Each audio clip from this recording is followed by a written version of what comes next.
tidak ada satu huruf pun atau satu kata pun saya menyampaikan pernyataan, ajakan, atau istilah halusnya ada inisial untuk mengarah kepada kampanye. Pasca putusan MK banyak sekali yang me-WA saya, nelpon, minta untuk menyampaikan pernyataan tentang putusan MK yang salah satunya itu tentang pemilihan suara ulang atau PSU di Kabupaten Serang yang dalam putusan MK itu menyebut nama Menteri Desa, yaitu saya sendiri, Yandri Susanto. Perlu saya sampaikan kepada teman-teman, dalil yang disampaikan oleh MK itu satu tentang saya hadir di Raker Abdesi Kabupaten Serang tanggal 3 Oktober 2024. Saya pastikan, sampaikan kepada rekan-rekan wartawan, tanggal 3 Oktober itu saya belum menjadi Menteri Desa. Ya, karena dilantiknya tanggal 21 Oktober 2024. Jadi tanggal 3 Oktober 2024 saya diundang, bukan pihak yang mengundang para kepala desa. Saya diundang, ada bukti suratnya dan itu juga disampaikan ke Mahkamah Konstitusi. Jadi saya diundang sebagai pihak narasumber, saya menyampaikan di situ tentang bagaimana Banten bebas korupsi, kira-kira begitu. Karena Banten selama ini belum maju, penyakitnya adalah banyak korupsi yang dilakukan oleh oknum-oknum yang tidak bertanggung jawab. Jadi saya ulangi lagi, tanggal 3 Oktober 2024 saya belum Menteri Desa dan tidak lagi menjadi Wakil Ketua MPR. Karena saya berhenti menjadi Wakil Ketua MPR tanggal 30 September 2024. Jadi clear itu saya bukan sebagai Menteri Desa, saya sebagai pribadi anak bangsa waktu itu tidak menjadi Wakil Ketua MPR lagi dan belum menjadi Menteri Desa. Kemudian yang kedua yang didalilkan oleh MK adalah acara haul dan hari santri di pondok pesantren kami. Sudah disampaikan secara terbuka oleh Bawaslu, dari awal sampai akhir acara itu tidak ada satu huruf pun atau satu kata pun saya menyampaikan pernyataan, ajakan, atau istilah halusnya ada inisial untuk mengarah kepada kampanye. Jadi, dan itu sudah kami sampaikan juga saksi fakta waktu di MK bahwa tidak ada kampanye apapun di acara hari santri dan haul orang tua kami itu. Dan waktu itu Bawaslu langsung hadir. Dan peserta haul dan hari santri itu dari banyak provinsi, dari banyak kalangan. Dihadiri oleh anggota DPR RI, ada tamu dari Jawa Barat, dari Lampung, dari Bengkulu, dari Jakarta, dari kabupaten kota Banten yang lain, dari Pandeglang, Kota Serang. Intinya bukan hanya warga Kabupaten Serang.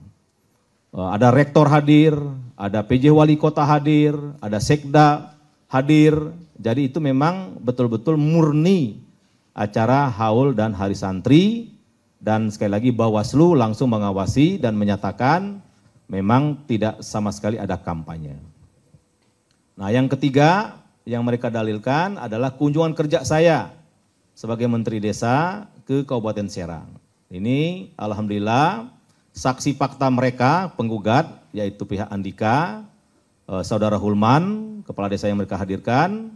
Saudara Hulman menyampaikan di Mahkamah Konstitusi ketika Saudara Hulman mengikuti kunjungan kerja saya di dua tempat, mereka sampaikan di depan majelis hakim bahwa Mendes sama sekali tidak melakukan kampanye apapun.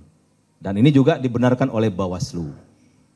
Nah itu mungkin kronologis, jadi dalil-dalil yang MK sampaikan perlu saya luruskan dengan 3 dasar tadi. Tapi karena Mahkamah Konstitusi sudah memutuskan, sifatnya final dan mengikat, tentu kita hormati. Kita hormati dan saya dapat laporan, karena saya sekarang masih juga ketua tim Pilkada DPP PAN, bahwa partai koalisi di Kabupaten Serang, yaitu Gerindra, PAN, PKS, dan lain-lain, insya Allah siap untuk mengikuti perintah Mahkamah Konstitusi, yaitu pemilihan suara ulang di semua TPS. Dan pada kesempatan ini kami sampaikan juga, kalaulah saya bisa mengendalikan kepala desa, toh saya baru berapa minggu jadi menteri desa, ya kan? Dan saya sebagian besar tidak kenal dengan kepala desa yang ada di Serang.